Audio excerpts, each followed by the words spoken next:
uvedile ngomprofethi uNgcobo kusukela ngabo 2012 esevele eseyokuzalwana amen wabese ethi unento emcindezelayo ngebandla likaKristu akukhulumi ngebandla okhonza kulona ngikhuluma ngebandla likaKristu ngizothi ibandla likaKristu elingena indonga yabona elingena ama-barriers not ibandla nami ngikhonza khona eFamily Worship Center, not iFaith Mission, not iGospel, not iRestoration Center, not ngikhuluma ngebandla likaKristu namabandla wonke njalo ehlangene. Mawufika umbono kuyena ufika njengokuthi engathi siyakhonza kodwa kunendonga ezisihlukanisayo ekukhonzeni kwethu kuba sengathi mina ngingcono kunalo okhonza lapha, kuba sengathi mina uNkulunkulu ngizwa kahle futhi ngathi understanda kangcono kunaloya. Kanti akunjalo bazalwane, isitha senza ukuthi abazalwane aba umzimba kaKristu abayibandla likaKristu bangali inhliziyonye, kanti ngokweBhayibheli simelwe ukuthi sibe inhliziyonye. Ngizwa bazalwane, sibe kucabanga kunye, sibe kwenza kunye. Ngizwa bazalwane, so manje lento ifihlekile bese ngenayo, but ngale ngathi libele ikhuluma iya ngokutshaleka kuthini ukuthi kahle lolu donga olwani yini lenza kube nzima kangaka ukuthi ihlangane nomuntu umzalwane sibe sisazohlangana ezulwini ngoba ayipheleli nale abantu basina ayigcini ke la, kepha ila esilungisiswa khona ukuze sibe ready ukuhlangana naye. So masikhuleke ukuhlangana ngala sohlangana kanjani ngale ngoba ngina into ethi ngathi ngane asizuhlukaniswa ngamabandla ebesihlanganyela bona, ngathi mase singane sibe siyabantwana bakaNkulunkulu, sibe sibhekwa nangomsebenzi esiyenzile sengala. Kodwa okusabisayo okwakushiwo umfundisi uNgcobo ukuthi what if sesikhonze kangaka bese silahlele nje ukuthi besivumela lezi zinto ezifakile ezenza ukuthi ngizibone ngathi mina ngingcono kunomunye. Bazalwane, yabona ukuseva bazalwane ithatha ixathu elide. Kade sinomfundisi like say umfundisi uNgcobo uprofeti no bamfundisi uCabashe uma umfundisi uCabashe nabanye bazalwane sisizana nabo. Bazalwane, akekho bethi mina ngumfundisi angisule isihlalo akwenza ukuthi bekushanelwa la uklinwa kusula ihlalo abefundisi.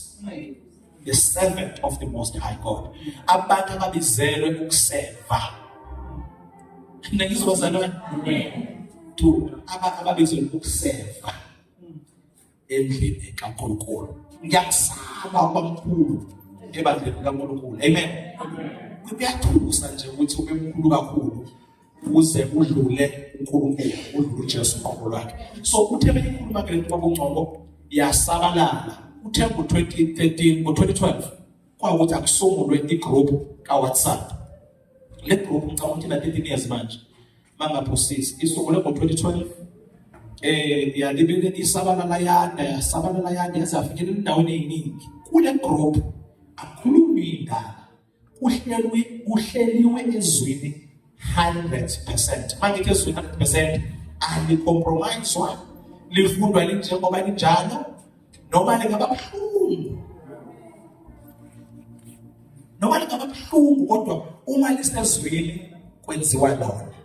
Nengezwa bazalwane, yalibele lelitshaleka yanda ikhula kwazi ngoba ukuthi bakhona abazalwane abayibonayo le imfundiswa la ukuthi inabo ukuphila. Amen. Futhi inabo ukwehlukanisa ukuthi ngeke phela uhlanganisa izinto. iBhayibheli lithi kunakuhlangana kuni ubumnyama nobukhanya. Okusho ukuthi izwi malithi lo akangeni la ngenxa yokuthi lo wenza ukuthi awukwazi ukuthi ngobe kabhuti. Yabona, awukwazi ukuthi ngobe kabhuti ngobe kasisi sengenzela nje ukuthi ngobe kabhuti. Uma into ezokwenziwa lapha izokususa kuKristu, ayixabisane kuKristu, kodwa singayilahli umndeni, kodwa sala noKristu uma umndeni uzokwenzisa into ezokukhipha ezweni likaNkulunkulu. Yabe sekuyanda ke lento iyekwase kwazalwa igroup ebizwa nge-End Times Group. Le End Times Group ila esikhulekisana khona, ila esifundisana khona, ila esilulekana khona, esisizana sithwalisana ngama-prayers and so on. Siphinde sisizane bakhona umzalwane oba ne-challenge lapha nalaphana, bephumela ubala bese iyathwalisana. Umbono wabese uyanda ukuthi njengoba sazana ku-WhatsApp kungakuhle ngelinye ilanga sibeni ndawonye. Bazalwane, egroupini baningi kakhulu abantu abakhona laba balana mhlambe bayikota yabantu abangileya group.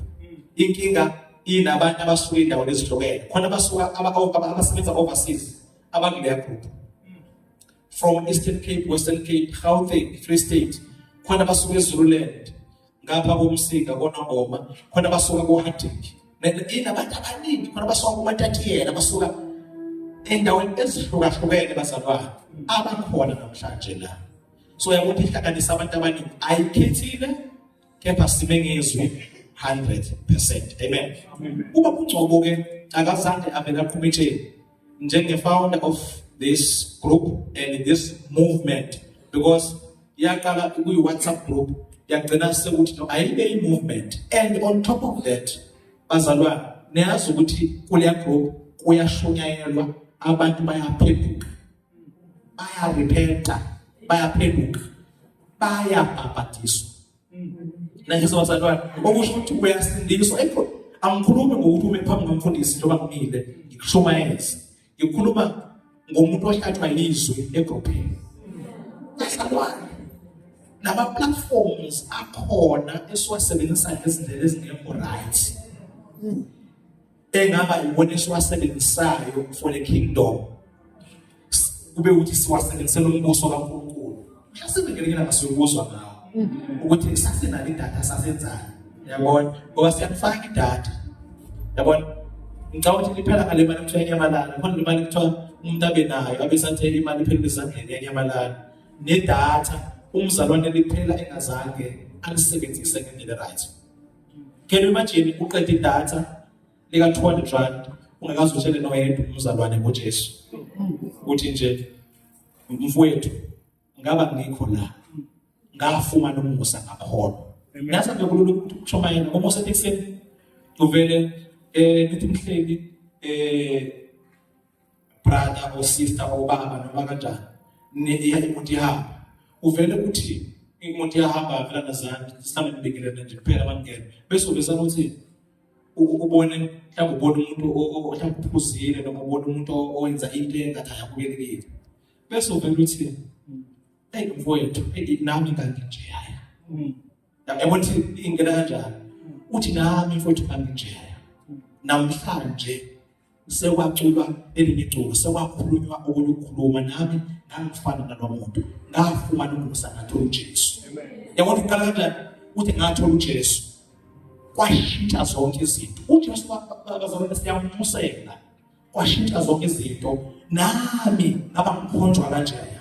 Bathi uJesu ngimile nawe mfowethu, uJesu akakwenzela umusa nefamily yakho. Ifa kanjalo lento iye ngokwana ingashoni nje lapho ngazama ukutshela umuntu oyi-1 ube uhlangana abantu abaningi abahlukene kulezinto abengake sixoxana. Wayena nombono babungcono uthi ayisabalaliswe lento, uma sekune social media asiyisebenzisele lokho ukuze isabalale ifikele zonke indawo. Akavelanga betsheni kune family obabungcono anayo udabuka eMthwalume uphathiswe lo buka usuka eMthwalume usihlanganise noma angithi inkosi ivumile ukuthi sihlanganele eLflacom ebonakale kwangathi iyisenta yalabantu abaqhamuka endaweni eningi ezahlukene. Uhamba nomndeni wakhe bengifisa ukuthi ngingenza nje lokhu ngamabomu kusuka kumina ngoba abaningi bazogcoba ku-social media, bazogcoba eShumayela mhlawumbe nabizwa khona, kodwa abazi ukuthi uzalwa kuphi futhi unayo ifamily. Ziningi into ezizokhulumeka nazi bazalwane ukuthi uma wenza into njengalezi uShumayele izwi eliphilile kuvele kuthi uthwele, vele kuthiwa hayi ngeke avele ahlanganisa abantu abangaka unesibone onenono unesilwane.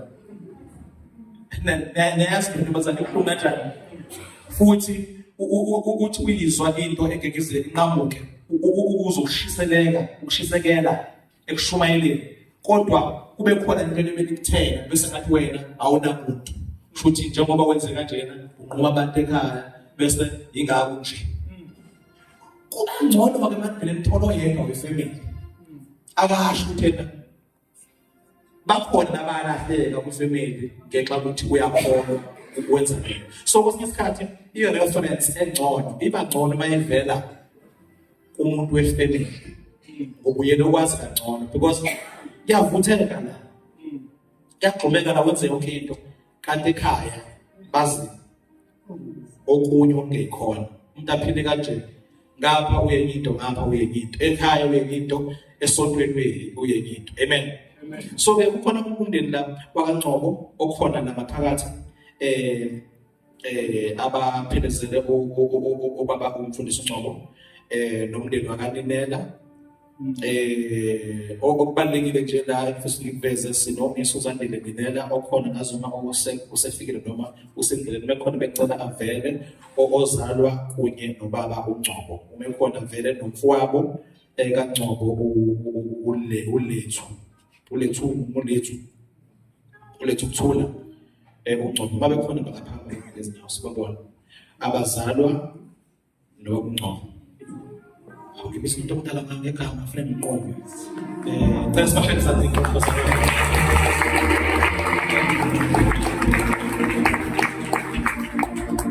So ibona abanomlando ngithi letha ngisho bazalwane kwakuzoshunyelwa manje.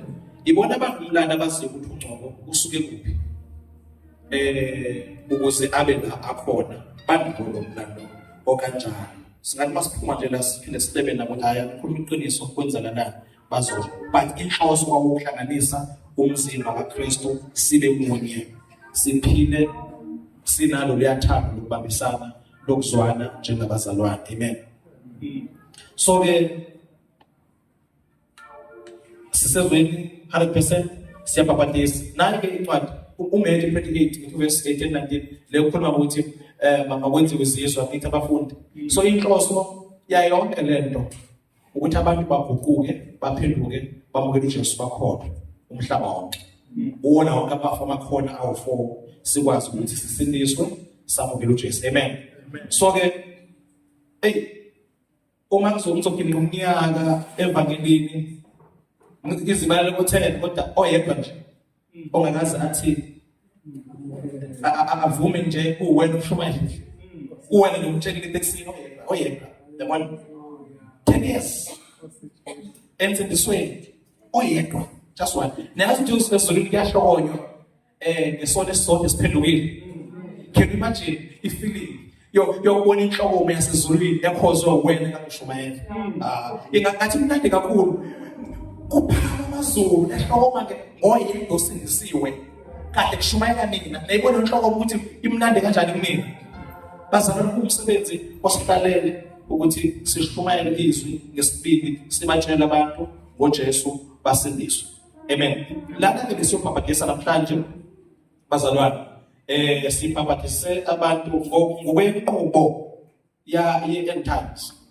Uma ngaba ufunyaziwe wabhabhadiswa, siyane sikunikeze isitifiketi sokubhabhadiswa.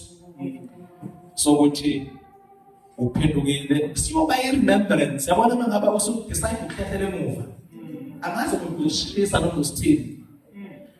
Bekufisa futhi uma ufika ekhaya usithengele iframe usifake lapho udongeni.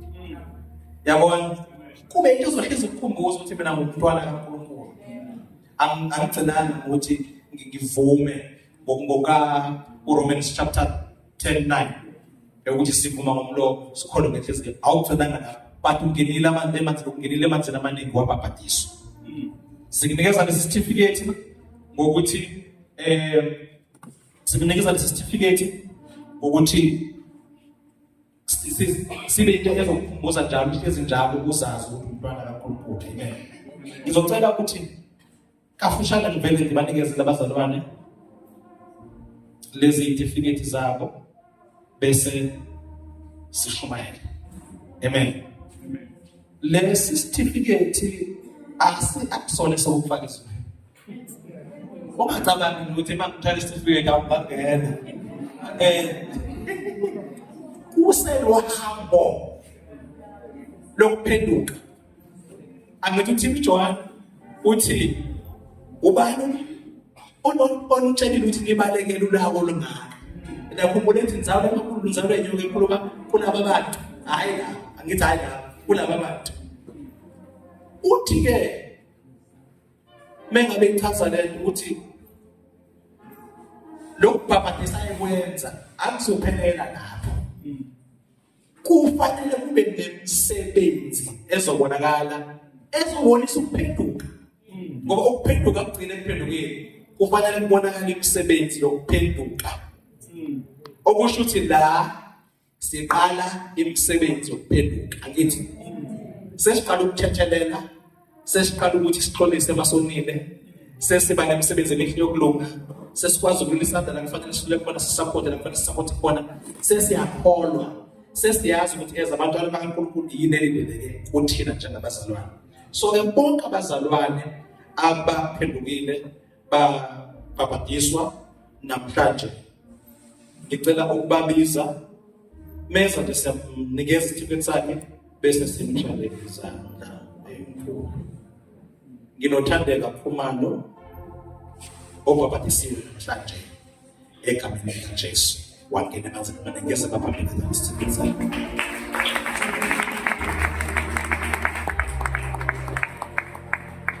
Khumalo futhi sibhabhadisa uNtongela shuta ke noma sendaweni ethile sendisizwane Proenkosi simshayele sakhe bazalwane.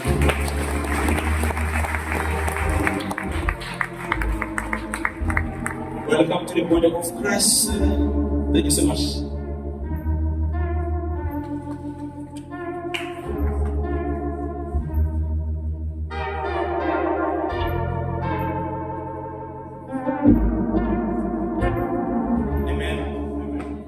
Simeno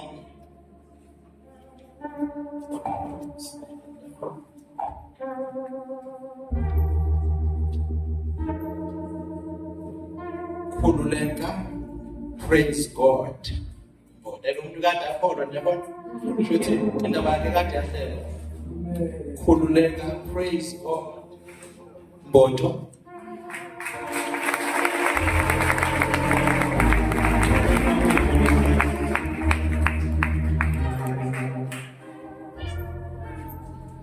Sabonga Adile Nkiza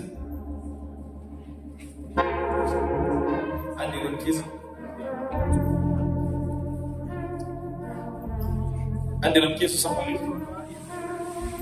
Shambe sasa ngapande. Philile mhlanga.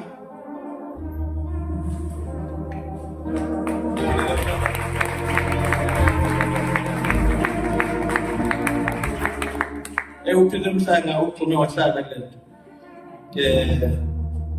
Welcome to the body of Christ.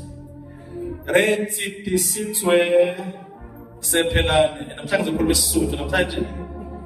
Mosia. Shayisa nekolo. Ongwego ngithathiye yabuwa se. Yabuwa.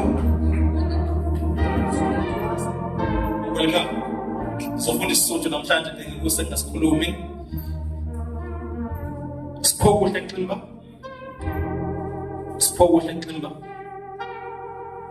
Hey, sepapatesile namhlanje. Shayisa nekolo.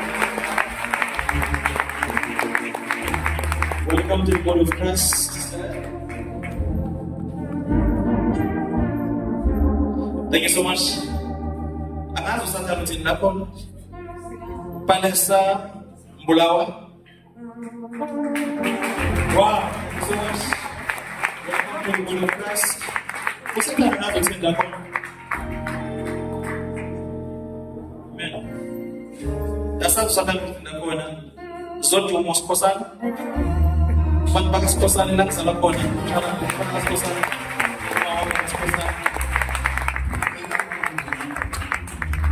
Welcome to the body of Christ. Thank you so much.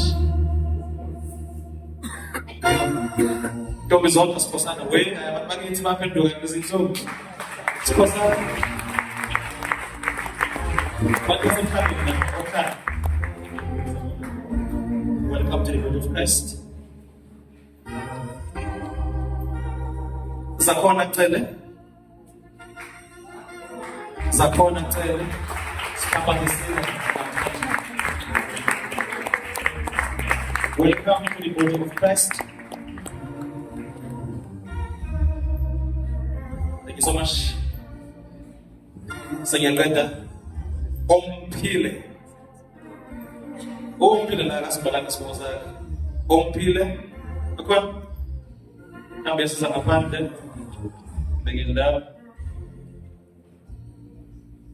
Mtatisi Selwale Mtatisi lazima ngiza hapo Selwale kama use ngaphandle naye abantu baba bathi bonke Thabisile Mchunu Shazanda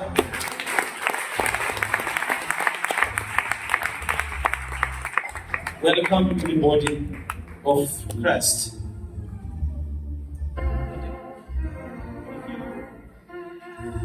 Thank you so much. Sebonga kumba zalwana. Nabage kama mthambe basebizi somewhere. But abantu abaphaphanyisiwe laba bangena amanzi amaningi bavuma phambi kwabantu. Bangena amanzi. Amen. So over in my back ngibonga ithuba. Angahamba nekushaya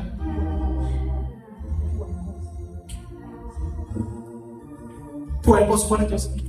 Vou te passar.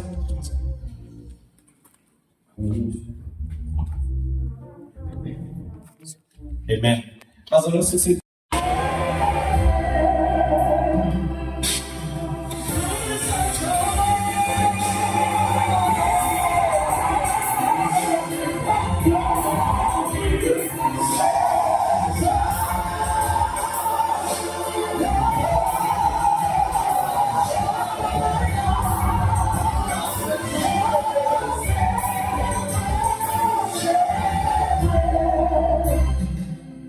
Say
Asibonge kakhulu sithathe ithuba bazalwane. Ngithathe ithuba verse number 9. Philip chapter 2 verse number 9. Mawukathathi ngeke sentombi sizwile bazalwane. Ungakathathi ukukhipha imoto yakhe lapho kusende ivele bagcwala abazalwane bagibela kuyona yakhe. Hamba kanti ivuzelwa udizili abayiboni. Yavuza yaze yacisha. Bathi imoto icishela kanti usuphelile udizili. Maybe while the calls of the bahambe bazibafika. Alokama lenkosi yabonga kakhulu. Asifunde Philip chapter 2 verse number 9. Then also the same thing there in Philip. Chapter 2 verse number 9. Khonos ufunda bazalwane. Ngicela kube khonos konje sifunde kanjalo. Ngicela ufundele usiXhosa ke mama. Uzayifunda isiXhosa bese uyifunda kwi-English usifundele kwisiZulu. Isikole isisuthu. Isikole isisuthu. Okay, me right ma. Okay. All right. No, asifundele. Mama Philip chapter 2 verse 9. Ungoba athe uThixo wamphakamisa kakhulu. Wamnika igama elingaphezu onke amagama. Yeah. Ukuze ngegama likaYesu onke amadoda agobe. Imake masesibongile. Sicela ozosifundela isizulu. Verse 9. Yeah. Aloko-ke uNkulunkulu wami, uNkulunkulu wamphakamisa kakhulu. Wamnika igama eliphezu kwamagama onke. Ukuze kuthi ngegama likaJesu amadoda onke agubwe. Ngicela kwi-English. For this reason, God raised him. For this reason, ngenxa yalesizathu. Sazozwakala ngenxa yalesima. Yabona ke manje lesizathu. Lalela uma yonke into mayinesizathu isuke ine solution. Akujwayelekile ukuthi ube ne-reason mhlambe yezinto ezingu ukuthi senzeka ngenxa yayo isolution ingabi khona. Ngenxa yalesizathu. Again, funda. For this reason, God raised him to the highest place above. Mhm. Gave him the name that is greater than any other names. And so, in honor of the name of Jesus, all beings in heaven, on earth, and in all earth. uNkulunkulu lapho sisifunda kwesilakhe manje lapha khona mhla elanda bakhe nokoto sijuba lakhe la poi silingosi naseko khona mhla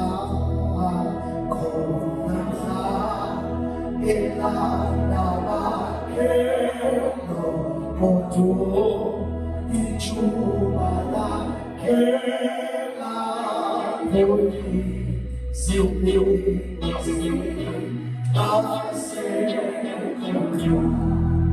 Umsindisi, yatasha. Umsindisi, yatasha. La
Ngegama elithi Jesu.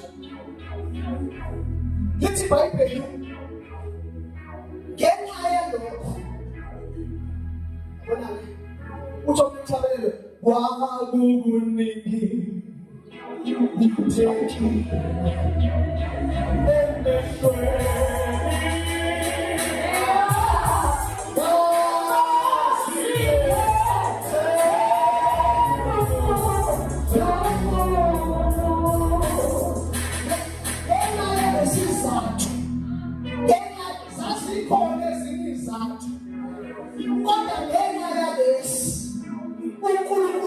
waphakamisa kakhulu uJesu wamnikeza igama elingaphezu kwamagama onke.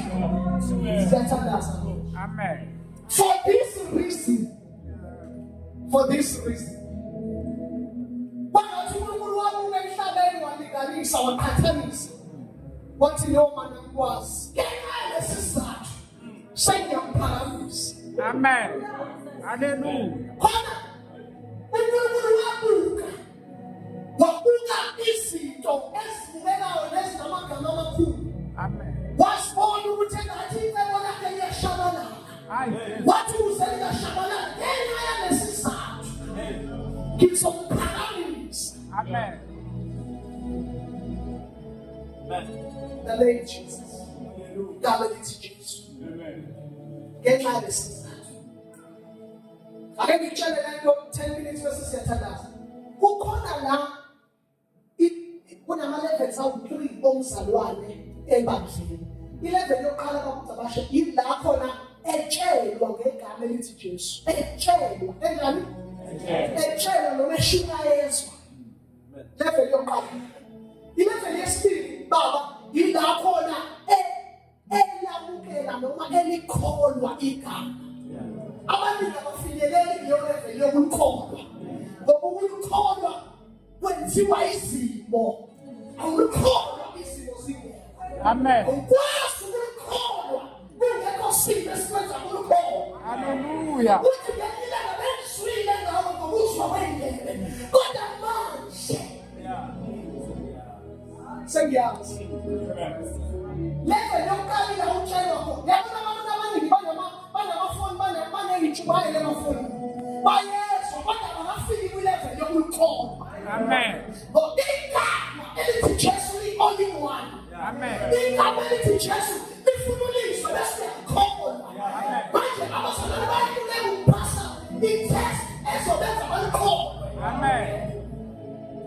Yabona ukhulumisisa ukuthi yebo Jesu ngiyafuna. Kuba ney'mpiko ney'nkinga ey'ningi. Uma isiphukuphuku somzalwane uyabaleka. Uthi ngapha engathi yes to Jesus kwaba west. Amen. Let's over west. Let's go somewhere to look home. Amen. Manje awukholwa izimo zingekho. Intendo awukholwa izimo. Amen. Amen. Liphakanyisiwe ezulwini emhlabeni nangaphansi komhlaba. Ngenxa yalokho uNkulunkulu wamphakamisa. Amen. Wamphakamisa. Ilevel khona lalela bese kuba le-level yesithathu. I-level yesithathu eyokusebenzisa. Abaningi bayiswile bakakholwa. Uthola umhlabeni abaningi bayiqalile ngendlela ngokwehluleka. Usuke uhluleke phisba uyiswile bakakholwa. Kunesimo makudala esokwenza ukholwe. Ungathi usindiswa namhlanje kwende ufumiyele ikusasa. Kanti umyeni akulawo ukuthi sewusindisiwe wena. Umyeni uNkulunkulu umthathisa ukuthi ukufundisa ukukholwa. Ngoba kufika ukukholwa ukuthi umyeni wabafakazi. Manje lelo page elingakaphuli umyeni esakhona. Uzofakwa esimweni esodala ulikholwe. Abaningi bayiswile bangakholwa. Yazi into endala ngithi abakholwayo baningi amagama lapha kwabo. Mawufuna ekhabhathini kunegama Elvis. Mawufuna ekhabhathini kunegama Trade Results. Mawufuna ekhabhathini kunegama. Maningi amagama akhona. Manje ayihlali makulinganiswa abanye amagama. Ngoba iphayisi. Amen. Ungathi ukubabuka sikhulu isifo HIV. Wathi HIV wathi wakhenza. Emva kwekhenza wathi high blood. Wathi uNkulunkulu uzophakamisa. Ilika uzophakamisa. Ithi noma wesitha sihlasela ngamanzi amaningi. uNkulunkulu uphakamisa izinga. Liphakanyisiwe. Hallelujah. Jesus. Yabona kwaphela uNkulunkulu wayibukela nje ukuthi wa-HIV wathi indoda wathi wakhenza siyabonelana. Yazi siyabonelana. Siya-increase. Sinamagama nawe kodwa usengatshelwa sona. Kodwa namhlanje ngizokufundisa. Usebenzisa igama. Phezu kwegama lesifo. Amen. Ngizokufundisa ukuthi igama likaJesu li-only one. Ukwazi ukuwela ngalo. Ukwazi ukubhathisa ukodola. Kodwa kuzofanele ukodola ukuthi ufunde. Ukhona ukuthi liyabhathisa. Abaningi bazwile abafike kwi-level yokukhona. Hallelujah.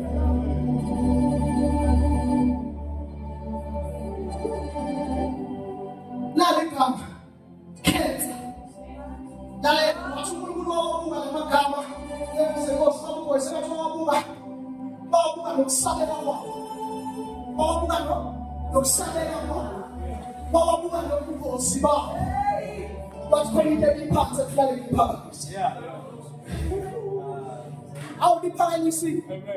Lalela ngizokufundisa namhlanje ukuthi wabalekela i-test ezokwenza ukholwe. Namhlanje awukholwa ngokuthi ukholwe amanzi.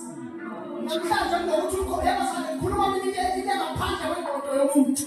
Ukholwa igama likaJesu kwisizimo. Uyatshelwa ngalufundiswa bese uyakholwa. Into eyinkinga leso sikufika uwedwa isimo sokukholwa. Bakhona kade uhamba noma umzobo kanje namhlanje bese kuthiwa kusasa udivosiwe. Sekufika isimo sokuthi uyalikholwa. Amen.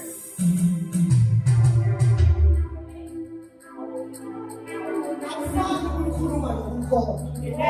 Angeke uzokududuza ukuthi njengoba ufeze zonke iy'ngane hlala abantu uNkulunkulu uzokusiza. Kodwa mina ngisuke ngifakwe kwisifundo sokukholwa. Kufanele uphangise wekuwe inkosi kuphela awukholwa kona. Bafikile ngozakale ukholwa. Bafikile kwi-level yokulizwa, bahambe olesiko, bahambe iy'nkonzo zamatenda yinto engithuthayo. Kodwa sifuna ukuthi ngisawubala ukholwa wena. Wena ukholwa inegama elikusayo, elikugulisayo. Wena ukholwa inegama elikhiphayo.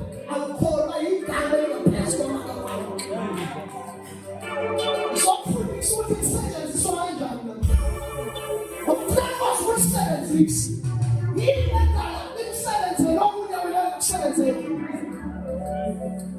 Ngake ngathi mina babusane uma ngabe ngakuthandaza ibiza igama iBhayibheli elithi iBhayibheli lingaphezu kwamagama onke.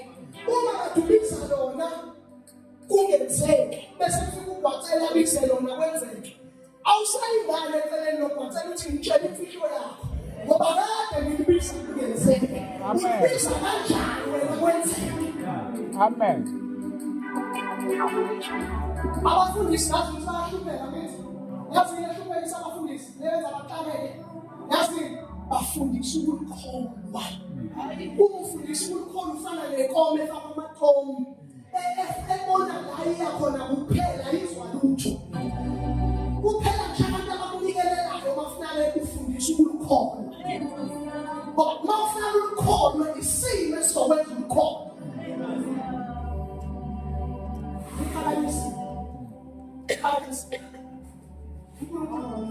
Ngalesi sizathu sokuthi ibanga seliyaxeka, ibanga selinonsense ibanga lanamhlanje. Ngenxa yalesi sizathu sokuthi abafundisi sebeyithathela ney'thelo, ngenxa yalesi sizathu sokuthi abafundisi sebeyayikhuthuza, ngenxa yalesi sizathu zabazalwane aba-on and off bavele baphakamisa uNkulunkulu. Wathi ukuze lalela-ke baqhubeka le vesi, ukuze ngegama likaJesu amadolo awukuzwe umuntu uthi wathi bethi Jesu size uthi wathi ungalibisi lelo gama la. Amen. Komphakanyisiwe layipasi itest emaphakadeni layipasi that distinction lafakwa ikhensa yaphela lafakwa mdulelo ugula waphela langena kusele thuleni laphuma liphika lizofundisa namhlanje ukuthi liphathe abantwana basendulo baliphathe yaba udondolo lizofundisa.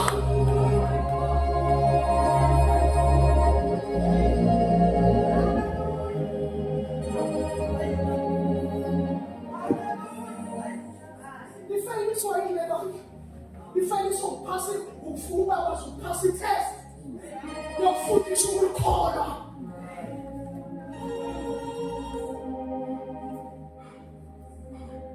Isifo lesayibona emzimbeni wakho sidinga igama. Uma ungakwazi ukuthi lisetshenziswa kanjani likhishwishe lapho lalela ngizokufundisa namhlanje ukuthi how to switch off and how to switch on. Ngoba leli gama liyafana ukukholwa kodwa bawulikholwa ikakhulukazi ukuthi iyabasebenzela abakholwayo.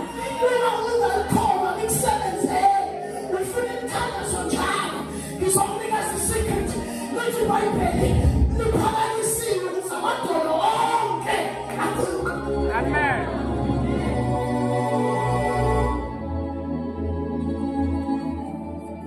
Yabona igama lithi cripple. Lelo gama kuthiwa umcripple kusho ukuthi umntwana kodwa igama le kodwa khona ingcono. Bathiwa uyintandane igama le kodwa khona ingcono. Amen. Bathiwa kube igama le ayikingengagama kodwa khona ingaphezulu. Kumele nomkhiqizo lokuthatha lamagama amaningi lokuthatha igama elingaphezulu lingaboza ligoha linamandla. Hallelujah.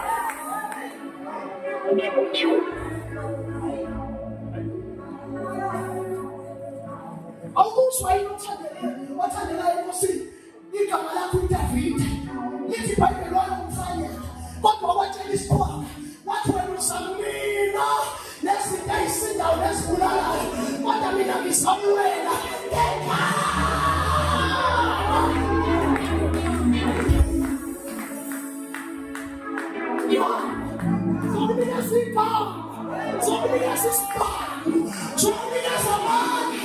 Hallelujah.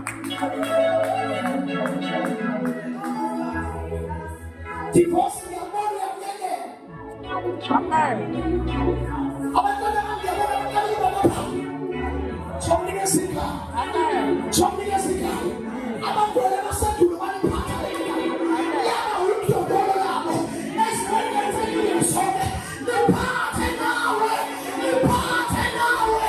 Liphathe. Hallelujah.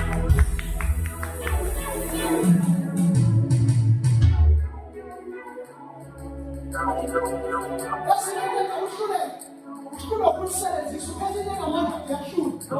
Uduma izulu lize lifuna ukuthatha uphethe igama. Bazalwane, ithi mhlawumbe ngakafiki kule level of understanding engikuyo. Bazalwane, ngathi nomsusezo lakithi ngiyabomama labangakwazi. Ngingathi noma bayangibulala yini. Ngathi baba anginalutho, mangithi ngiyabheka anginalutho. Anginalutho. Kodwa into engizolenza libe all in one le gama. Ngisile ukuthi ngalo ngiyavuleka la kuvalwe khona. Ngisile ngalo ukuthi ngiyaphiwa. Niphendulani umuntu ongekho. Niphendulani isembatho. Isembatho ungenaso. Ufike ngakubeka emsakweni. Bayibona ishintshile ibala. Kanti uphethe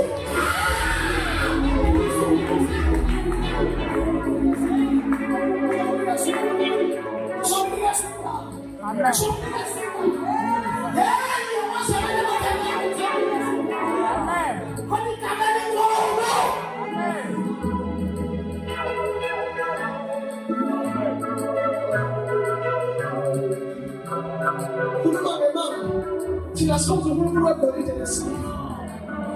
They want to walk and off finally want to walk. Who should pay them off finally who should pay.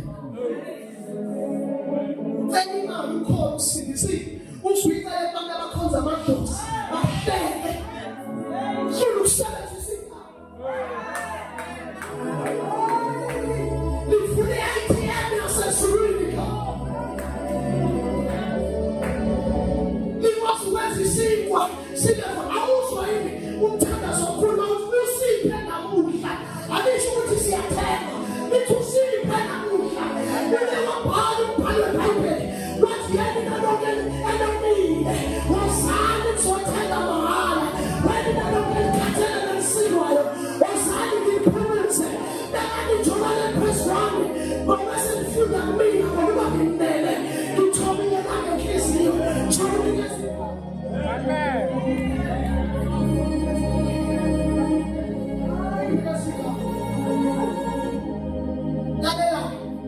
For this name to work with failure, you need to destroy all the other hopes that you have. Amen.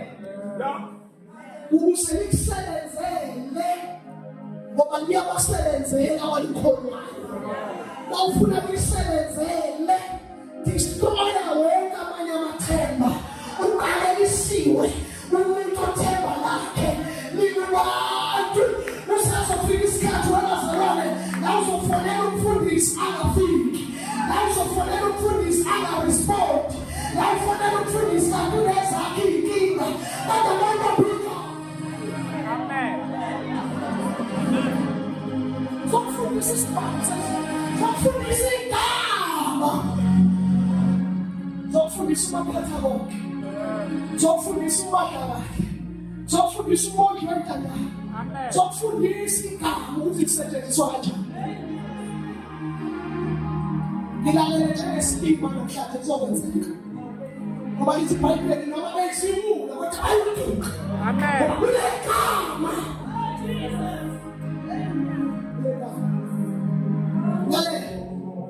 ukwenze ufuna ingubeshe uyibone kaLilethis uhlula into yothi imali ungakothi. Amen. Ungafani ukukhuluma ngameli yonke into esikhuluma ngameli yenzeka. Awubuzwa yini uJesu uthi nanoma yini engawucela ubaba ekamela. Why is it uqambi baba yiko wasikhona egameni sinamanye amagama.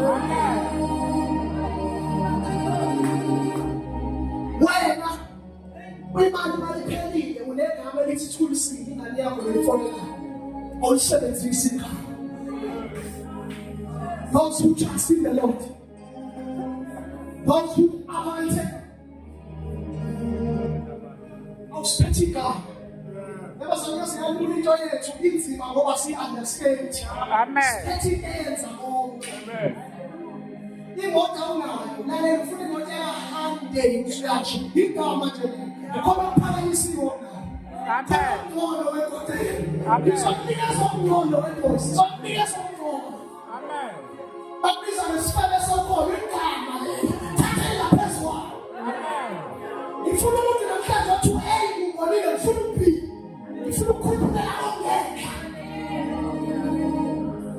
ukhuphule lawo bheke.